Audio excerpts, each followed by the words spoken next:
Okay. Yo, ladies and gentlemen, this is Commercial Podcast. Zoka Zakari with my two brothers here. Nasi Truktoranism, social media influencer.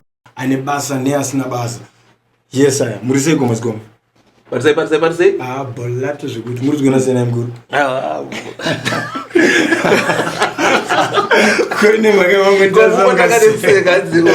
Okay, not a problem. So much Nasi Chatanga Zakari, family that no get on the topic. Come on, chat for 5 my social media as Nabasa, ne 5 Vanebasa, and then Mkoma clear over right out the very same thing. Don't end up on Canon which even the same. Mkoma Munuka Tanga. Ngambo introduce. Pizzo. Toleka. Was you bomb by Roda on hakutange kuziva kuti ndiwani. Yes, thank you very much.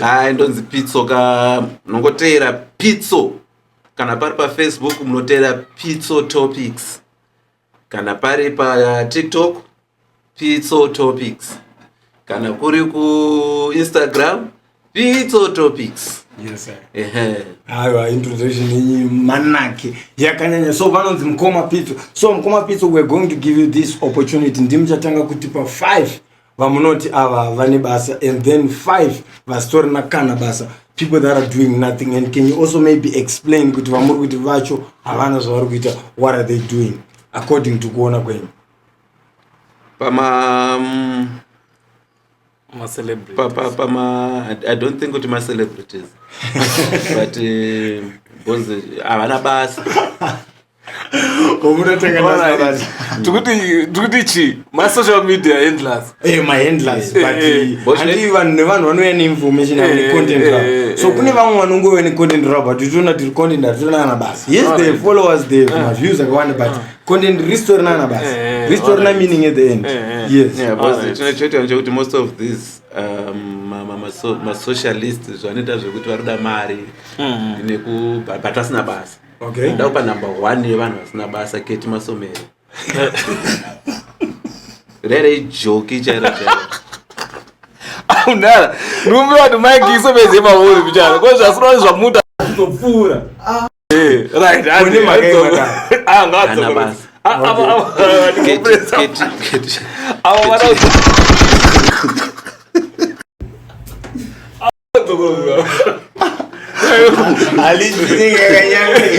Right, number 1. Kate Masomere ana basa. Kate Masomere boss chingori na Kate Masomere chanogona kuita kungouya achibudisa manudzo achituka achita se ndo zvaanokwanisa kuita. Hana basa zvekunzi nhasi Kate Masomere zvikanzi afa right now. I don't think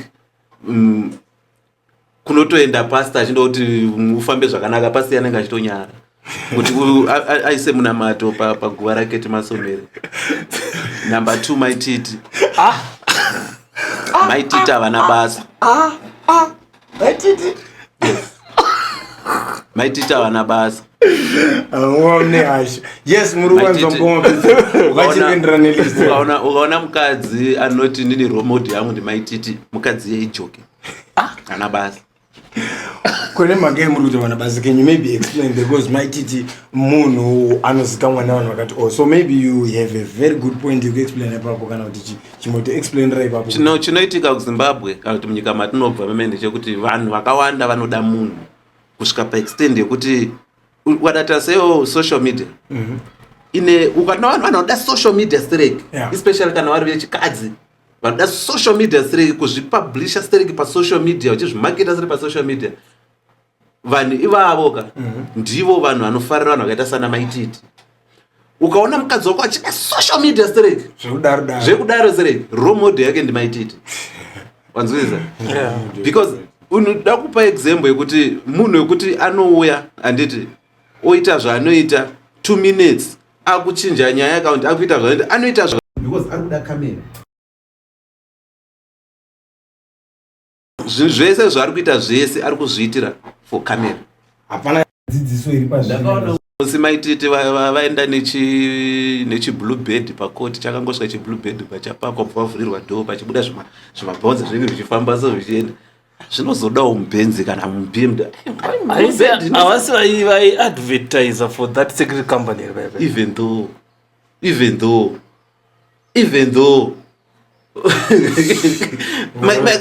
izodi muhonda fiti chivhurirwa do muhonda fiti mudhara uchibva tanga kubuda oposta onzi ndine mari aifamba achinyepera kuti pana pane mari dzakawanda nechimusi wasungwa akashaya $500 ekubhadhara bail. Mari tozva zvedu kuti havana but aita sei asati asungwa paya.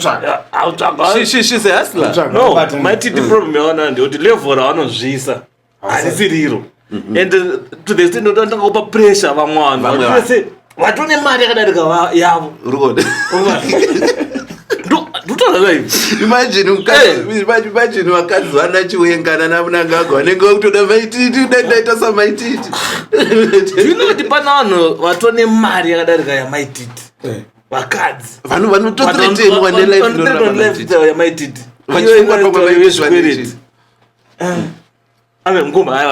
okay, so tichiripo palist tienda pa number 3 because mati number 1 number 2 maititi, so number 3 Madam Boss. ndambona kuti kuti zongo chibudaro kwa America nana Will Smith. Can you maybe explain that? Ukona chetika chetichi even utora zvoti kwa America nana ningiriki nandiri celeb chairo andoziva inini celeb kake chi2 ke chi3 ndichizviona kuti Madam Boss ana ma qualities ekuve ari celebrity. All right. Chekutanga pane pakamboya vana namafike zolo kuZimbabwe nana zejiyana chikumbira kutorwa mafisofi iye ndanobva ndoposta kupage kwake andopanzwisa vanhu vobva vati angana ningi pano but those same celebrities vatorwa namapictures havasi kumupostawo kupage kwake, which means haasi chino. I think kuti level raMadam Boss ka haringazoendana level ra Akon.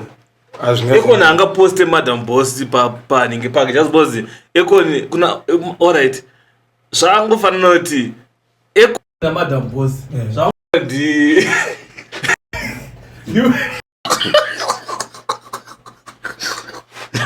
ayo ngasakati ndiwingi D na Vanchoka.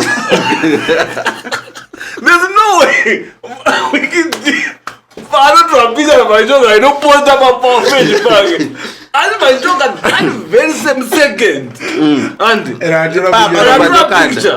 ananga tunonokerwa kuti aposte. ndakambotorwa picture na Peter Moyo ndatorwa picture na Peter Moyo ndakabva ndamhanya wasvika ndariposta ndina Peter picture ndachida kutanga kuita music chitanga kumhanya ivi ndanakiro ndatora picture na Peter Moyo ndikabva Peter Moyo achandoposta picture rangu kupage kwake haana kuposta but ndakazozvigarika no man, this one is a celebrity, right? Inini I'm a celebrity.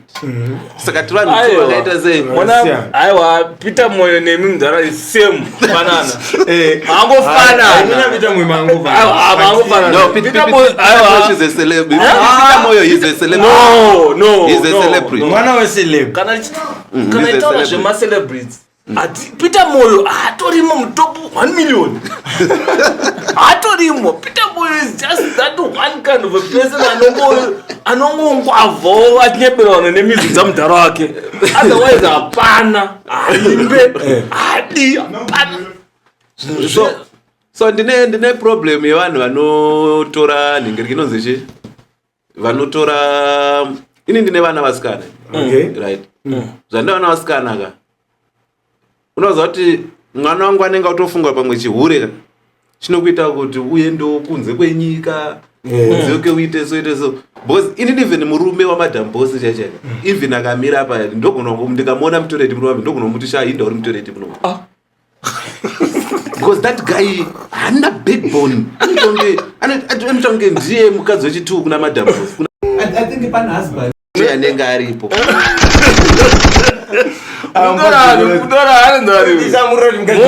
mofu hakuna mofu yakadaro vana mofu azhinji vandoziva inini vana mofu vandoziva namofu uyu wa Madam Boss Anyatsonzwisisa. Avele mopana. Azana ngomkazi echitwa. Azana ngazina big boy. Pamari behind the scene. Pamari behind the scene. Ah no, but chinotika papo nje you find with the guy ne. Asi munhu ari into social media. And asi munhu ari into social media, asi munhu anofanira kunge achibuda achizviposta achidididi. So there are people who are like that. So it's one of those people avanongo respect the privacy yavo and other stuff. I believe that maybe it's that type of a guy. What do you guys think? I didn't Madam Boss havana basa. Because andoni importance maybe kuneva nomfarira, get the point. Kuneva nomtera, yeah, obvious. Munhu wese anoona nomtera nomfarira. Yeah. Unoona even uchaona even mafans ake vachauya vachida kutira kuta some people unonzwa kuti kwanzi mune godo mune kutoita godo raMadam Boss pakai Boss na munote neactor right handisi comedian sandoita godo ini pandiri kuramba ndepekuti iwewe as an artist unofana kuzvivalue and ozvisapa neimwe stage yekuti even susu tikakuona ka we respect you. Okay. Right? Because kubeti kwakaendwa ndekuti if mari yangu yake mwenda wamabiti hana kuinvite even akainvitwa anditi even ameno hanzi zveapple zvavakawina akainvitwa ameno hanzi zveapple zvavakawina chichi ndobva vaenda ikoko andopanzwisa but obviously even wakainvita kutoshandisa mari yako kuenda wanzwisa because avapiwi mari dzendege kakuenda kwako andikona makadzi akakuenda wana ndiri watodza makadzi achiti kwanzi ndakatokukwereta mari yekuti ndiende because they don't give you marriage ye plane ticket nemahotels nechine. So what would be the use yekudaidzwa kunhu kwakadaro kokuti like my expenses ese ndako and stuff? I think vanoitira panyaya kufunga kwangu handisi kuti ndizvo kana wainvaitwa handiti which means kuti undopinda mukati handiti upinde mukati you don't need to pay and also izvozvo ndoziva saka tikuti isusu kwakuenda kwawakaita it was like a way yokuzvimaketa here kuti maivaitoranta vanhu ndekuti at least vamunhu achionekwa nethe whole world kuti we have Madam Boss from Zimbabwe, we have problem ine vanhu vaivai iwani especially naMadam that lady remember akamboenda Nigeria Madam Boss akamboenda Nigeria akatorwa mapicha ma-actors ekuNigeria akatanga kuti enda kuda kuti pane movie yati kutogadzira Nigerians even Madam Boss pane imwe movie yakati vari kuactor nema-Nigerian actors I can't remember but muri right mndara muri right I still remember vanenge vakamboenda Nigeria vachida kuita movie akatomboda tura zvimapicture achita inonzi timu rekunigeria maactors ekuNigeria pane pavatomboda maactors ekuNigeria I still remember. I think pane 3 or 4 years now hapana kana movie rabuda she's a fuckable. I think so guys. This is according to him. It's according to him. So exactly. But ndofarira kuti she's a hustler. Okay, ndofarira kuti she's a hustler, but you farira the way she hustle. I'm not a fan. So and even akatanga kuita pastor right now, I don't think I'll follow her. Okay. You get it? Because andisifene yake. Wapanzisa. But chinoitika ndechekuti she's a hustler. Asi ane vakadzi vanongogara mumba vachimirira kuti ndizompa $200 yekuti aende kunogadzira musoro kana kuti ndamutengera mota futi ndobva ndazomuisira futi mari fiyo. You get it? Okay. She's a hustler. Ipapo ndokubiga Boss vari she's a hustler, but nini handidi kuti mwana wangu atore Madam Boss Madam Boss aititi keti masomero handingadi kuti even ndikangogara mukadzi wangu achiterera Madam Boss to be honest mukadzi aterera achindiri kuona Madam Boss apa ngokuonawo mongotokanisa ndakana dambudziko nazvo because one ringave riri joki ka but harizoiti ujoki hwaro pasocial media stereki zvinoita maititi. Alright. You get it? Hazoiti unge zvinoita maititi zvokutoita unge ameno maititi anobva toita unge ini maititi ini ndiri muirambizi ka ndotonyara kana zvikanzi maititi muirambizi ndotonyara because I don't know. Ini maititoka kushare mutupo mwe chete kana kushare sentence mna maititi. What blog? Va blogere. Va blogere. Anengoza chokwadi. Blog. Okay. Oh brother. Hey, maititoka blog. Number 4. Nazo ndiwo kangaza ona idio. Number 4 kune ma socialists na basa ndi madungwe.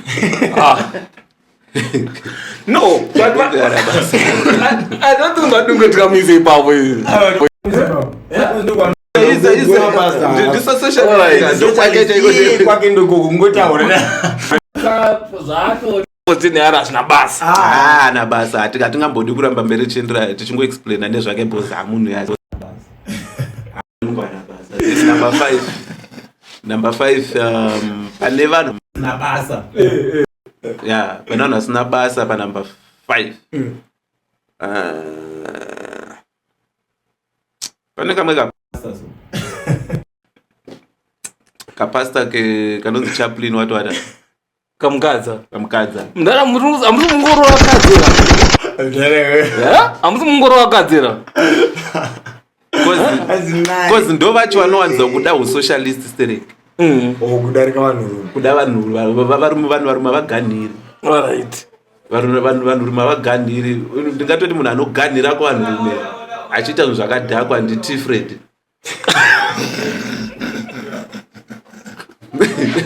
T-Fred but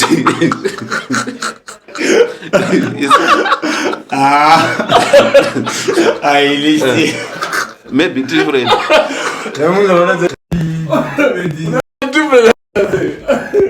ganira ideze zvanoita basa rake ranoti ndo ranoita ka iona songe is a comedian more.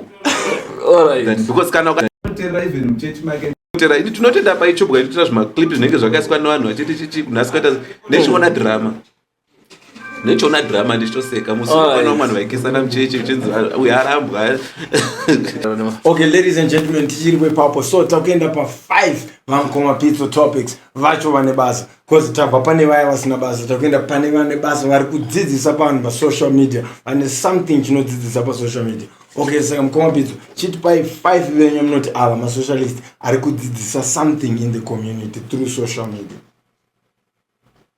Pane one ari kudzidzisa vanhu mucommunity but vanhu vakawanda kazhinji kacho choti chokwadi ka chokwadi chaicho chinorwadza.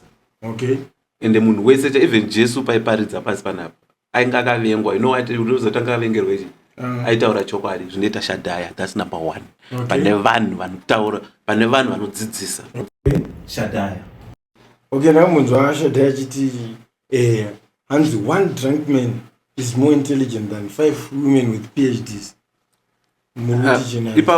Ipapo anogona kungaitaura chokwadi and because ndakupa example ukatengera baby mota nhasi watengera baby rako mota right now mukadzi wako mota obva iwe ndo wabudisa for example 120 150 or 200,000 rand badra motikari. Yes, ndiwo uri kumupamba parugara ndiwo uri kuita zvese ndiri kuita wanzisa ndiye ari kuita makeup mari dzese dziri kubva kwauri iPhone ashandisa ndiwo akatenga wanzwisisa.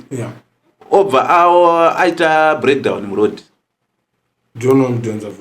akaita breakdown muroad pakauya inini ndikamubatsira kugadzira tire remota iyo unoziva mukadzi anoita sei atanga kudevelopa mafeelings towards inini achikanganwa murume akatenga motikari yagadzirwa nemunhu nenyaya kuti yangogadzira vhiri nekuti agadzira vhiri abatsirwa. Wanzwisisa. Okay, so what number 1 vakadzi vakawanda ndo panozotanga kutaurwa nyaya handisi kuti vese vakadzi vakawanda tarisa even mamovie unotoona kuti mukadzi ari kukanganwa the person akatenga mota akunakirwa ne the person abatsirwa kugadzira tire muroad akutodevelopa to my feelings. Vazatakatanga podcast I think ndo vataura zvine musoro ngo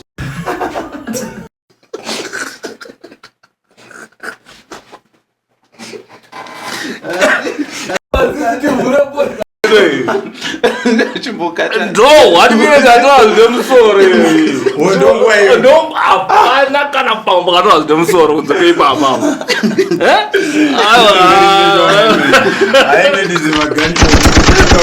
right ande number 3 ati Shadaya number 1. all right it's fine Shadaya number 1 number 2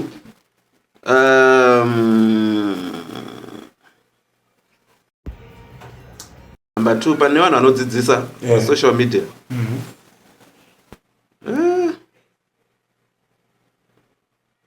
I think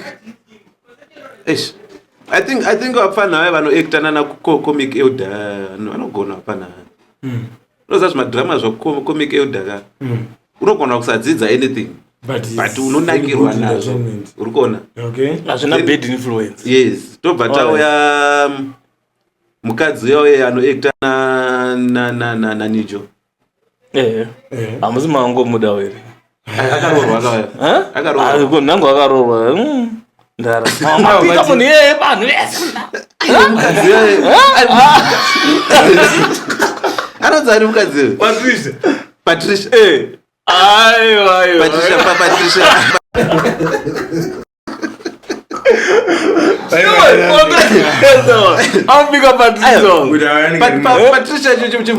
chimbotarisai Patricia guys kutaura takawanda ndepapi pakamboita Patricia even achiri kuita kwanatunga kwekwe dara ndepapi pakamboita Patricia achita na basa ayo I think Patricia she has got a good character in general pakutoacta kwake but besides that iye Patricia iye akangomira apo ndozvokutaura akangomira patariso zvatopera unonongomuda Patricia unozere Patricia asati ashama muromo unenge wakutonzwa izvizvi azororwa zvake andishandi hakutaura number ana chibhebi ana honde chibhebi alright ana ita sei ana izvizvi ukatarisa ana anoita zvimamino zvari kuita kune vana vechisikana anenge anotenga mapedzi but nozvati skiriria but you know what inini ana ndakamboita problem naye ndamuudza kuti iwo skiri rako ndiropusha malikes everyone even amadambozi ndemalikes ngopusha malike kutoda kuti nyembera uchituti ndazoenda kudai ungane ne100 mapedzi unobuda kuchiredzo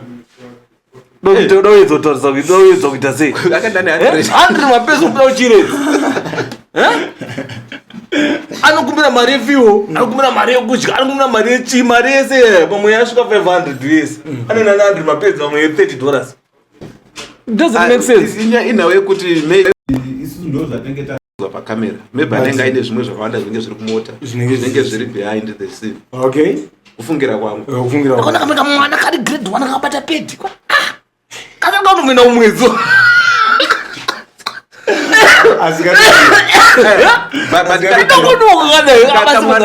kamwana kako manje kamwana kako kanenge ane pedi kana sisi vari kushandisa mapedzi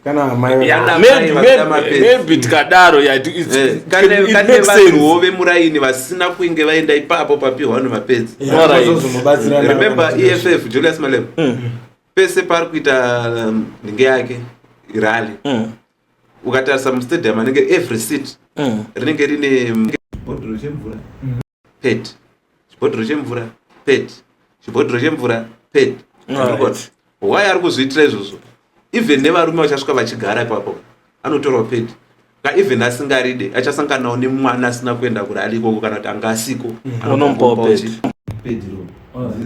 zviri bhuku kubatsirana kubatsira alright ande number 5 okay so number 5 yemasocial media influencers ane basa okay so number 5 ini ndiani ngoma bedzi ini ndofarira hangu pachokwadi chapo Jeki Ngarande ari kuita nezve what is he bringing to anaka mwana Jeki Ngarande kunaka kwake kukwanisa kusaunza anything in the community aiwa tinongotaurawo in general Okuti yakanaka. Anaka.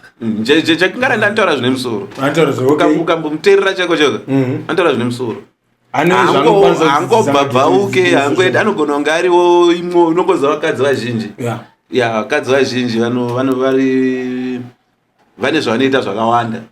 But Jekingarande she's so calm, she's so good. Handingati ari calm. Hatingasi Jekingarande pane vanhu vari calm. Okay, as calm but angori pa. Ini nichinhu chandofarira about Jekingarande. Like she's a straight talker. Okay. Unataura chokwadi. Like ngori straight. Nazvo kwakuwanze vanhu kuti nakuti ndokadzi kana kuti murume sakazokuudza zvandoda kuudza. Hatongotaura kuti no. This is right, this is bad. Munhu kumashure. Yes. Zvinoita vanhu vakawanda zvoti right now ndikakuudza kuti Wingy D haazikanwe muSouth Africa. Wakutotsamwa haazikanwe muSouth Africa Wingy D. Hapana panombofamba mastreet emuSouth Africa ukanzwa Wingy D. Nyaya Wingy D hatisane nayo ikai. But haazikanwe. Haazikanwe muSouth Africa Wingy D. Kunani? But kune masanga not masasa. Gafa Rose. Ku America kunotambudza Alright, so iko zvino yava chance kuti timbo pakata pa Wingy D. Wati pakati. Ndo pakati. Vanokatirizva. Wingy D pakandipa. Unongoza pakanzi Wingy D haazikanwe muSouth Africa. Anoburuka matereza Wingy D. Awagori. Hatikazvinyadzi vanhu vaWingy D. Vanozoita Tembo Gorimbo. Tembo Gorimbo adzurwa page wangu same time. No Wingy D. Razodzoka. Akumira regeroko. Wonde kuti rizodzosewa. Others there adakasina kumira regero dei risinatodzosewa. Right, and more. Okay, so ladies and gentlemen, here we Papo. It's another chance to get to mukoma vangu vari ku right hand side. Vambotipawo 5 ma social media influencers asina basa ubva vatipawo 5 ane basa. So makuru. Yatini news atanga ndise.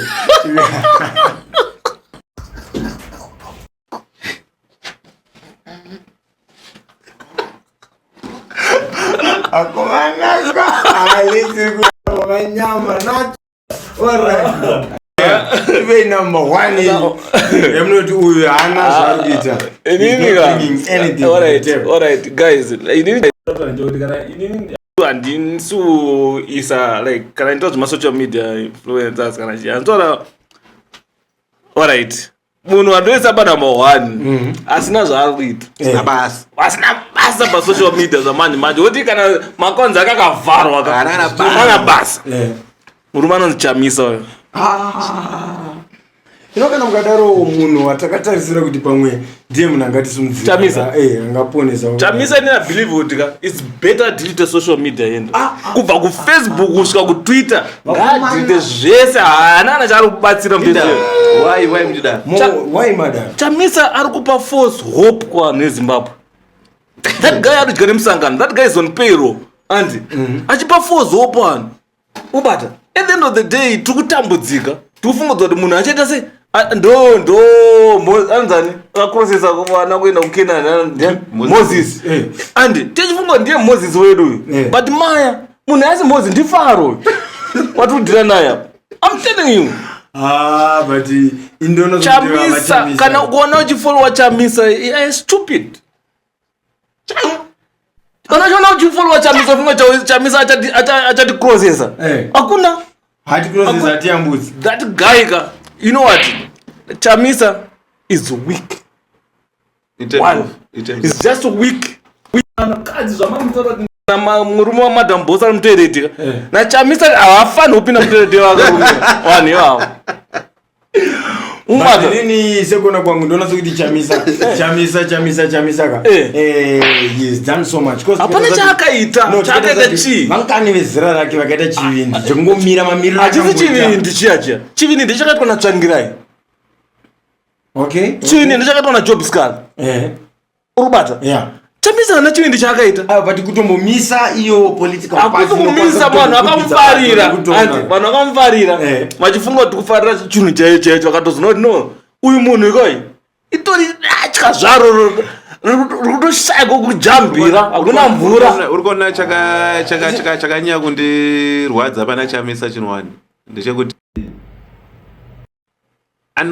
unoziva kana tichielecta maleaders isusu kana tikaelecta a leader anofanira kuti leader andopanzwisisa that guy a leader anofanira kuti tave pastage yakati tave pastage yakati tichifollowa zvotora chi a leader manje a leader akada kuti isusu tamuisupport ati leader tobva tamuleader futi isusu. No, the problem that guy doesn't have my qualities yekuita leader. He doesn't have my qualities yekuva politician. He's a comedian. No, qualities no, ane personality not my qualities. Ungomona zvoti unogona kungomufara kuti hayi ndogona kumuita president kana ndogona kuita murume wangu. Do you know like mukadzi unotoona munhu achingofamba kuti ai ndogona angoita murume akapfeka achienda kubasa but my qualities ekubaba aripo here hapo. Okay, that's the same place noChamisa ane that personality yekuti ukamuona unogona kumufara kuti dai anditungamira but my qualities ekutungamira hapo. Inisogona qualities aripo asi chinoitika ndechekuti maqualities ari pamunhu asina basa ari pamunhu mukataura maqualities ndokutoshiya maqualities kutosha kwacho ndokutoshiya maqualities because if you're a politician my guy you have to stand for your words. Zvese zvawataura hangu panyaya dzepolitics kana watopinda mupolitics ziva kuti it's a dirty game. Yes, and kana usasada kuita chikristu mupolitics sei iwewe unoda kuti isusu tikurwirewo kuti uzodya wega uzodya iwewe zvirwire kuti udye kakozi ndiwo chadya uchika hati izvezvo ana munangagara udya uchi the same apply to you saka chihwira kuti uchasei wona ma-elections akabirwa muna 2018 anditi ma-elections akabirwa muna 2018 Chamisa akangonyara akati hey mav11 what ndobva zvanyararwa handiopanzwisisa 5 years bva dzapera guys that guy is izvezvi vatapinda ma-elections apera aya kuti ati ma-v11 kana achika zvasashanda akabva ngoti handichada bata kuti bosi akati handichadi batoka hakusisina chaenda kundokontesa ndakabirwa that guy ndofana muripotera mapeji ake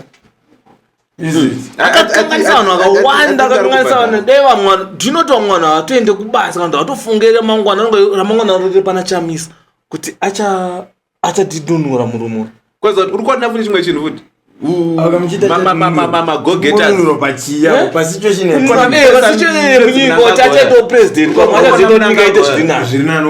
ukona munangagwa anogona kungoti chichichichika but that guy is a leader. He's brave enough kuti angari president akatomira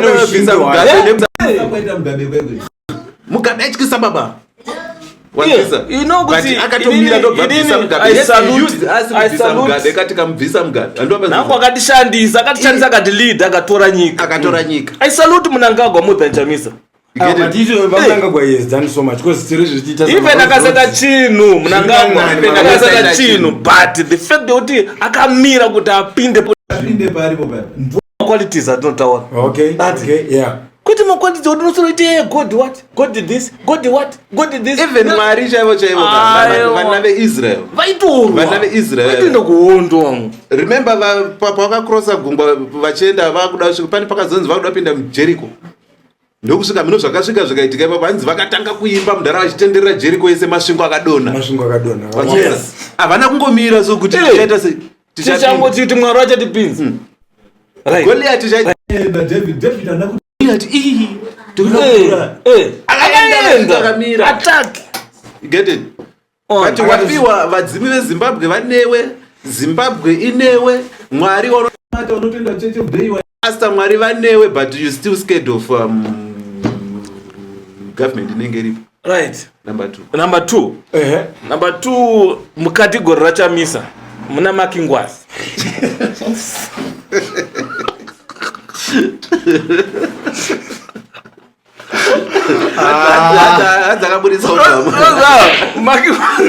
Makingwazi unoshati ndi musician ndi comedian ndichi autozivita miri pa but ane chiumusha chimwe chaanacho chokuti like adike haana kana mana chaanotaura pafacebook chine musoro each and every angataura zvinzana nebasa rese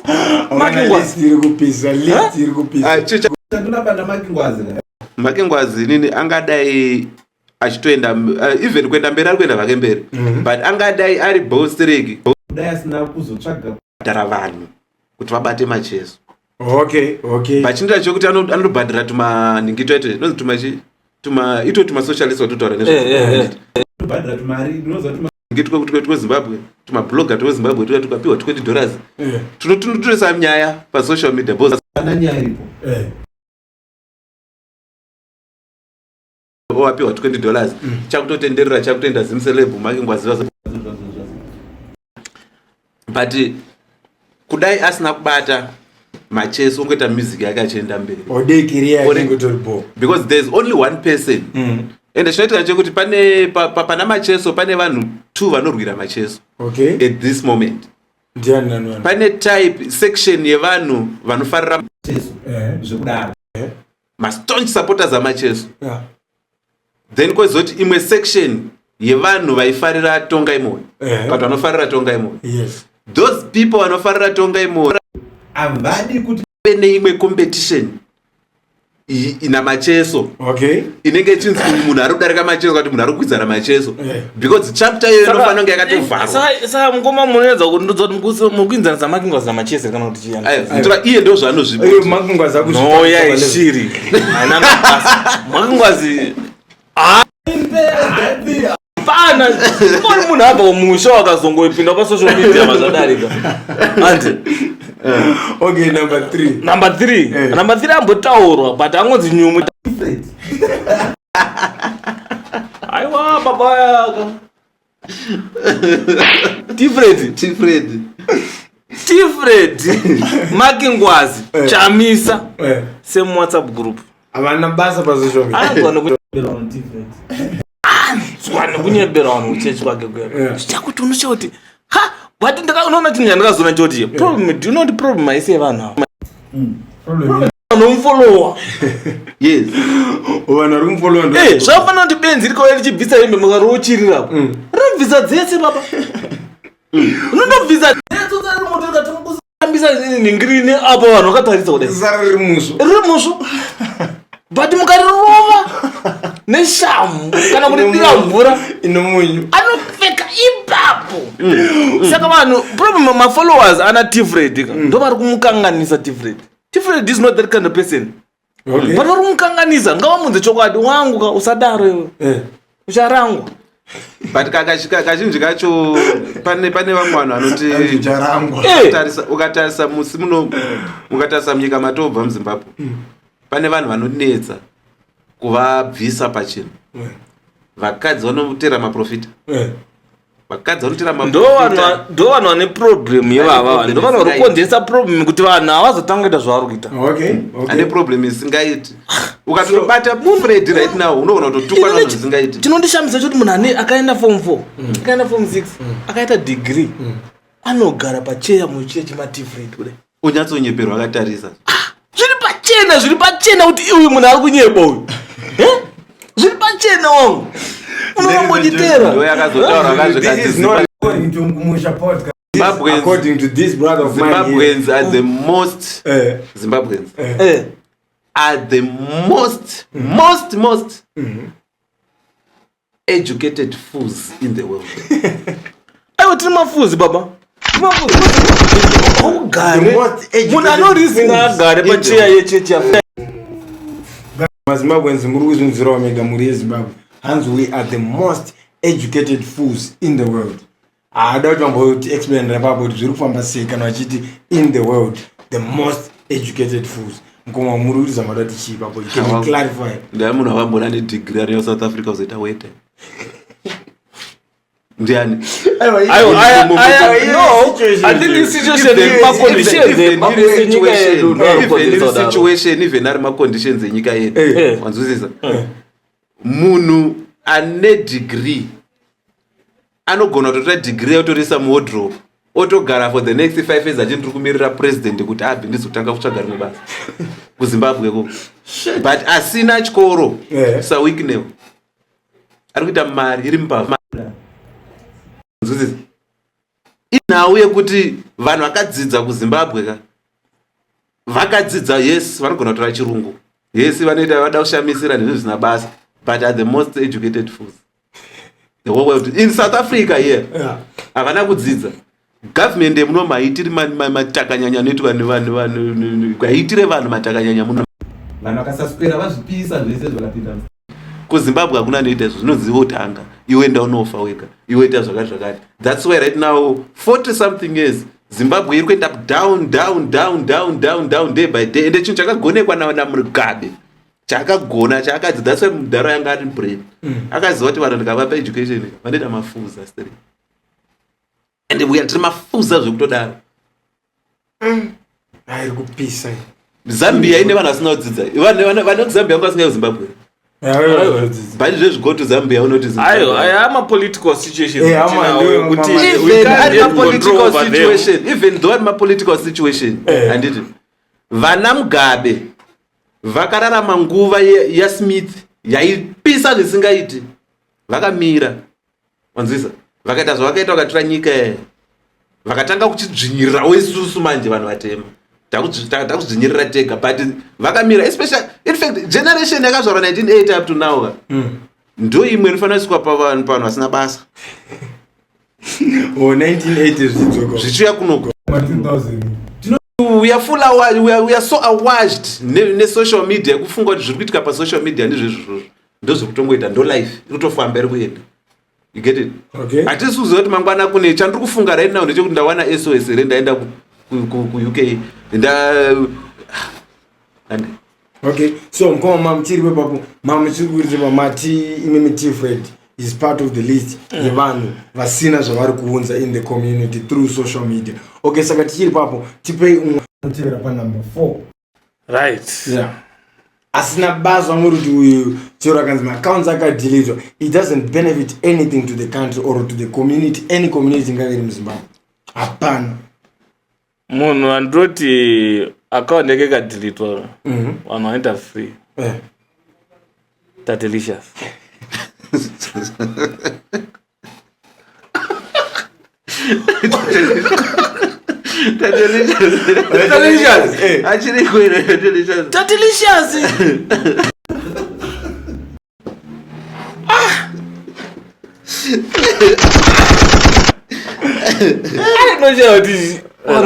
do you know Zimbabweans we are fools.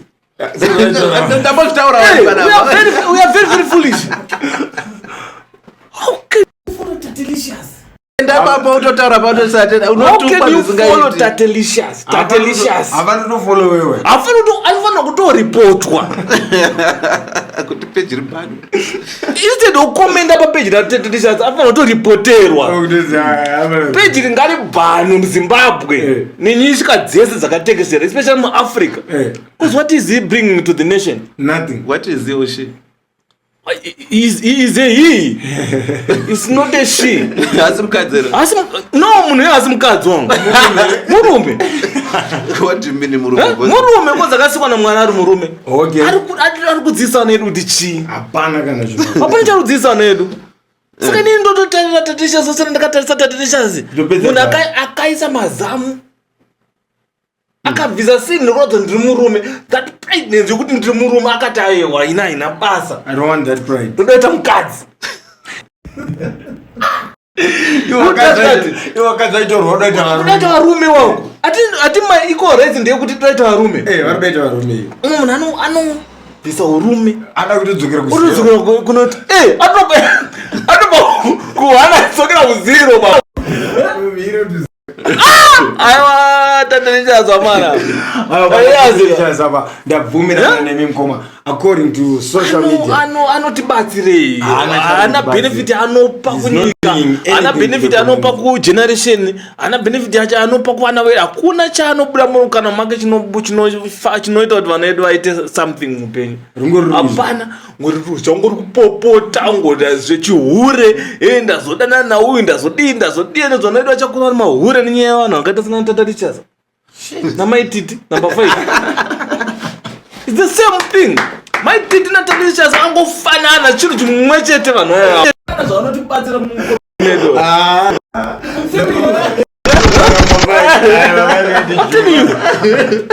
Chii chaunodzidza una Maititi? Chii? Ukandiudza 1 chinhu chaunodzidza una Maititi. Ndokuisira 1000 apa. 1 chinhu chaunodzidza una Maititi. Hapana chaunodzidza. Maititi, I think akagumira form 1 also. Because you know munhu akaenda kuchikoro aita problem yekusafunga. Okay. Do you know the form 4? Paunonosvika form 4 brain dzako dzinotwistwa kudai. Dzosimbiswa. Nyange ukafoira nyange ukaita mayupa form 4. But wakuona unopinda muform 4 chete. Uri muclass. Brain dzako dzinosimbiswa so. And Maititi, I don't think I think grade 7. Zvanoita hazvina musoro. Like chimbotarisa what image yaunopotera even hatimbotori vana vavo. Tarisa zvakazoita Felicitas. I'm Felicitas mwana wavo. Ikafika. It's just because anofunga kuti ndo life ina mai vacho. Ndosangena kuti right now tokarambana nemukadzi right now even kari kamwana diki ndotora vanhu vangu. Because handidi kuti mwana agare wakabonawo here baba anonzi baba Titi. Wakabonawo one day. But ndiye ainzi ari wrong kuti akarambana nemurume wangu bhozi aita so waita. Munhu akadzikama atoita life yake. Anonyadziswa nemukadzi wake neex-wife yake. Check munhu waatodhila naye Maititi. Ana chanodzidzisa nayedu munhu uya. Akarwaka 4 in a row. 4 times in a row chirorwa chibhabha. Ene zvanomwe. Ameno takaiwana kupiwa ameno kuti nyusa rakawana riri weak. Ukona munhu anodana na Maititi na Maititi. You are very very weak. Ende wana murume kuti anofollowa Maititi. Ukona kuti murume anofollowa Maititi. That man I don't know. Asi serious no ben. Guy, achada kutaura ini just because it gets me kuti ndive emotional. Okay. Vari kukanganisira vana vedu vari kutera vachakura vachionei.